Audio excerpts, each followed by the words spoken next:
సరిగ్గా 45 ఏళ్ల క్రితం 1979లో ఏంటి ఈ సినిమాలో ఎవరికీ తెలియని ఓ ముసలాయన హీరోనా, అయ్యో వేశ్య పాత్ర హీరోయిన్గా చూపించడం ఏమిటో విడ్డూరం. కాకపోతే 12 పాటలు పెడితే ఎవరు చూస్తారు స్వామి? శాస్త్రీయ సంగీతం మీద కథన, నిర్మాత ఎవరో పాపం మసాలాలు లేకుండా తీస్తారా ఏంటి? ఇండస్ట్రీలో ఉండాలనే. శంకరాభరణం సినిమా గురించి ప్రకటన చేసినప్పుడు షూటింగ్ పూర్తి చేసుకుని ఫస్ట్ కాపీని 100 సార్లు పైగా డిస్ట్రిబ్యూటర్లకు వేసినప్పుడు నిర్మాత ఏడిది నాగేశ్వరరావు అందుకున్న కామెంట్స్ ఇవి. అప్పుడప్పుడే తొలి అడుగులు వేస్తున్న ఆయన్ను ఇవేమీ భయపెట్టలేదు. బిజినెస్ జరగక పెట్టుబడైన వెనక్కు వస్తుందో రాదోనన్న అనుమానాల మధ్య తచ్చాడుతున్నారు.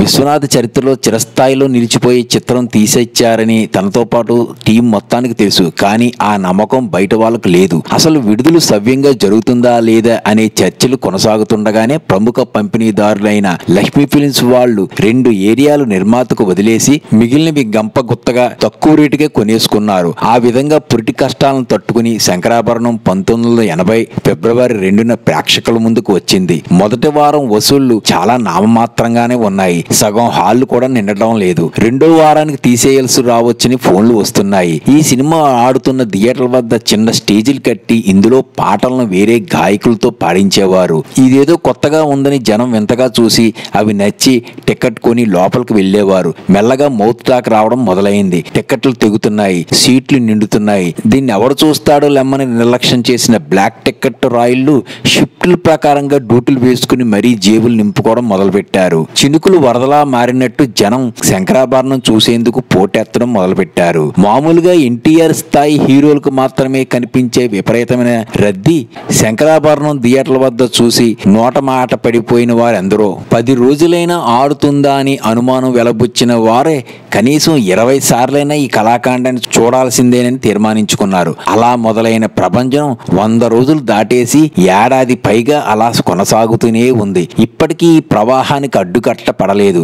కాకపోతే వీక్షించే మాధ్యమం మారిందే తప్ప తరాలు మారినా శంకరాభరణం దర్శకులకైనా ప్రేక్షకులకైనా ఓ సినిమా భగవద్గీత అంతే.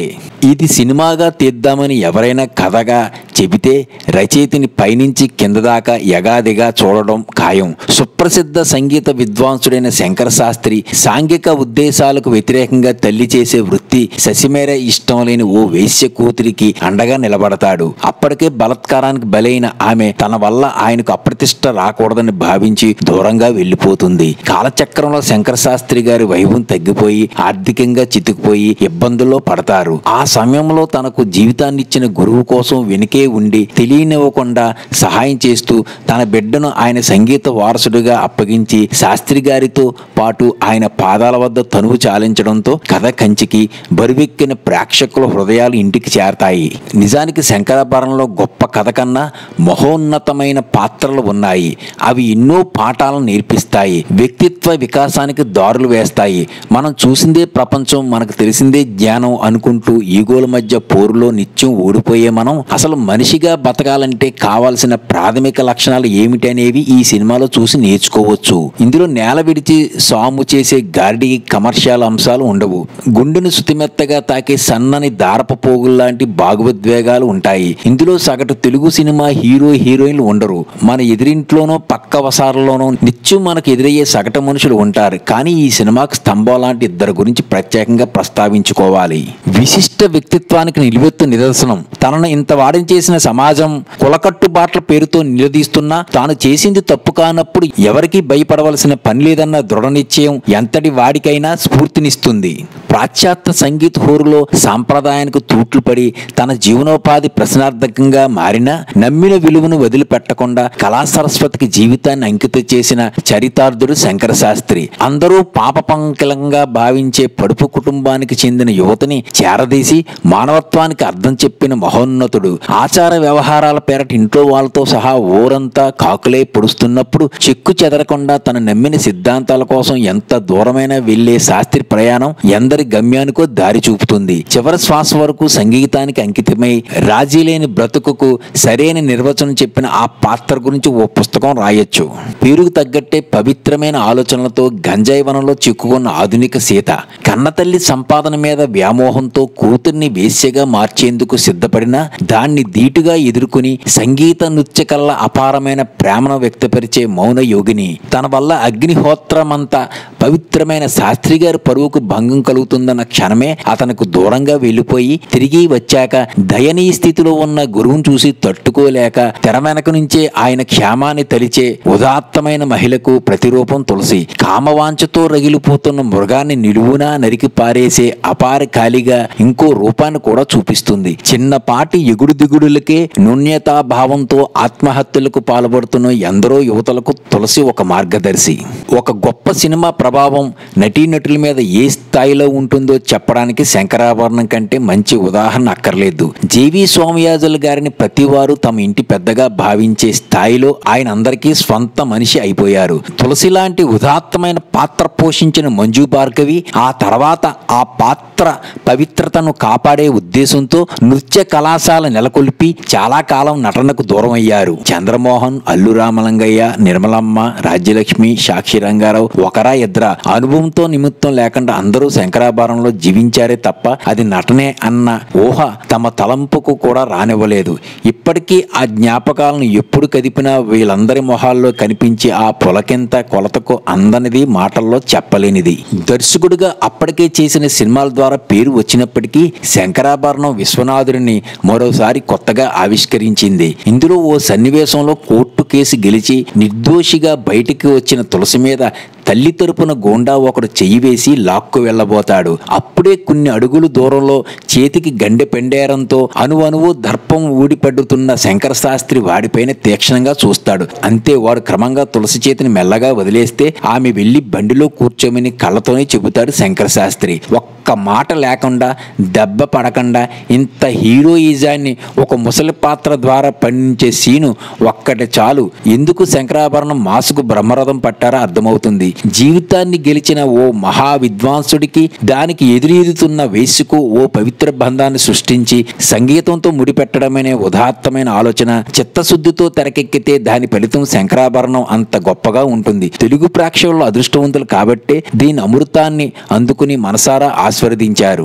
సాక్షాత్తు పేరులోనే దేవదేవుడిని కలిగి ఉన్న మహాదేవన్ గారు అందించిన సంగీతం తెలుగు సినిమా చిరస్థాయిగా నిలిచినంత వరకు సంగీత ప్రియుల గుండెల్లో మారుమ్రోగుతూనే ఉంటుంది. ఓంకార నాదాను సంధానము గానమై రాగం తానం పల్లవి శంకర నాద శరీరాపర దొరుకున ఇటువంటి సేవ అంటూ గాన గంధర్వులు ఎస్వి బాలసుబ్రహ్మణ్యం గాత్రంలో ఊరువాడ వీధులన్నీ పులకించిపోయాయి. శాస్త్రీయ సంగీతంలో ఇంత గొప్పతనం ఉందా అంటూ సామాన్యులు సైతం అచ్చెరు వందేలా మామ కూర్చిన స్వరాలకు మధురామృతాలు అనే మాట చాలా చిన్నది. వేటూరు సాహిత్యం గురించి చెప్పాలంటే ఆకాశాన్ని దారపు పోగులతో కొలడం లాంటిది. 2 దశాబ్దాలకు పైగా డిజిటల్ విప్లవం రాకముందు వరకు గ్రామ్ఫోన్ రికార్డులు, ఆడియో క్యాసెట్లు అమ్ముడుపోతూనే ఉన్నాయంటే అందులో వేసమెత్తి అబద్ధం లేదు. ఇప్పటికీ తెలుగు సినిమా చరిత్రలో చిరస్థాయిగా నిలిచిపోయిన ఎవర్ గ్రీన్ ఆల్బమ్ లో శంకరాభరణంది. ముందు ఈ కథను కృష్ణన్ రాజు గారికి వినిపించారు. కానీ ఇమేజ్ దృష్ట్యా ఒకవేళ తనను ప్రేక్షకులు రిసీవ్ చేసుకోకపోతే ఇలాంటి గొప్ప సినిమాకు అన్యాయం జరిగినట్టు అవుతుందని ఆయన సున్నితంగా తిరస్కరించారు.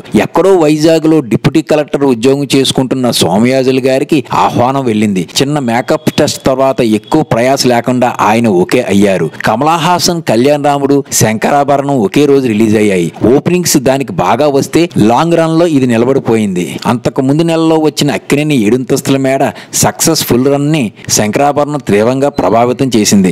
కలెక్షన్ పరంగానే కాదు, అవార్డు విషయంలోనూ పూర్తిగా వెనక్కి నెట్టేసింది. శంకరాభరణం పుణ్యమాని మ్యూజిక్ టీచర్లకు విపరీతమైన డిమాండ్ ఏర్పడి పిల్లలను వీళ్ళ దగ్గరకు చేర్చడం మొదలుపెట్టారు తల్లిదండ్రులు. కెమెరా వర్క్ చేసిన బాలు మహేంద్రకు దీని షూటింగ్ మధ్యలోనే దర్శకుడిగా అవకాశం రావడంతో దర్శక నిర్మాతల అనుమతితో ఆయన అసిస్టెంట్ కస్తూరి ద్వారా పని పూర్తి చేశారు. వేటూరు రాసిన అద్భుత సాహిత్యం సామాన్యులకు పూర్తిగా అర్థం కాకపోయినా పండిత పామర అనే తేడా లేకుండా అందరూ చెవులు రిక్కించి మరీ ఈ పాటలు వినేవాళ్ళు. జాతీయ స్థాయిలో అవార్డులతో పాటు అత్యున్నతమైన నంది లాంటి రాష్ట్రీయ పురస్కారాలు ఎన్నో అందుకుంది ఆనిముత్యం. ఫ్రాన్స్ మారిషస్, రష్యా, ఇటలీ లాంటి ఎన్నో దేశ విదేశాల్లో చిత్రోత్సవాల్లో శంకరాభరణంకు గొప్ప గౌరవం దక్కింది. తమిళ్లో కూడా ఇంతే విజయం సాధించిన ఈ మాస్టర్ పీసు తమిళనాడులో కొన్నేళ్ల క్రితం రీమాస్టర్ వెర్షన్ లో రిలీజ్ చేశారు. మలయాళంలో పాటలు యథాతథంగా ఉంచి డైలాగ్స్ మాత్రం డబ్బింగ్ చేశారు. అక్కడ ఏడాది ఆడింది. అప్పట్లోనే నెల రోజులు అమెరికాలో శంకరాభరణం మ్యూజికల్ నైట్స్ నిర్వహిస్తే ప్రవాసాంధ్రులు వెల్లువెల్లా క్యూ కట్టారు. జంజాల గారి సంభాషణలు ఈ సినిమాకి కంఠాభరణంగా నిలిచాయి. కేవలం 25 పేజీలు మాత్రమే ఉండే రైటింగ్ స్క్రిప్ట్ కోసం ఆయనకు ఎక్కువ సమయం పట్టింది. ఒకే దశాబ్దంలో అడవిరాముడు లాంటి కమర్షియల్ మాస్ సినిమాకు శంకరాభరణం లాంటి ఎవర్ గ్రీన్ క్లాసిక్ రాయడం జంజాల గారికి చెల్లింది. రెండూ ఒకే ఫలితాన్ని అందుకోవడం కన్నా విశేషం ఏముంటుంది? దేవతలు అమృతం తాగడం వల్ల మరణం లేకుండా నిత్యం యవనంతో తొనికిసలాడుతూ ఉంటారని పురాణాలు చెబుతుంటాయి. కానీ వాటికి ఆధారాలు లేవు. తెలుగు సినిమా నిత్యం సజీవంగా ఉండడానికి శంకరాభరణం లాంటి వెండితెర అమృతాలు అరుదుగా వస్తూ ఉంటాయి. అందుకే తరాలు మారిన, సాంకేతికత అభివృద్ధి చెందిన వాటికి కాలదోషం ఉండదు. చూసిన ప్రతిసారి అద్వితీయమైన పులకరింతను కలిగిస్తాయి. పరవశాల డొల్లికల్లో మనల్ని ముంచెత్తుతాయి. అనిర్వచనమైన అనుభూతిని పదే పదే ఆస్వాదించాలంటే శంకరాభరణంను చూడవలసిందే. ఇలాంటి అత్యున్నతమైన కళా విలువల సాగరంలో మళ్లీ మళ్లీ మునకలు వేయవలసిందే. నదులకు పుష్కరాలు 12 ఏళ్లకోసారి. కానీ సినిమా ప్రేమికులు ఇలాంటి సినిమా చూసిన ప్రతి సందర్భము పుష్కరం కన్నా ఎక్కువ పుణ్యాన్ని ఇస్తుంది. కావాలంటే ఇంకోసారి మీ పిల్లలకు కూడా చూపించండి. కాదని అనలేరు ఇప్పుడు జనరేషన్ కూడా. కొత్త సినిమాలు హిట్టా లేక ఫ్లాపా తెలుసుకోవడానికి మా ఛానల్ ని సబ్స్క్రైబ్ చేసుకోండి. సబ్స్క్రైబ్ సినీ ప్రపంచం యూట్యూబ్ ఛానల్.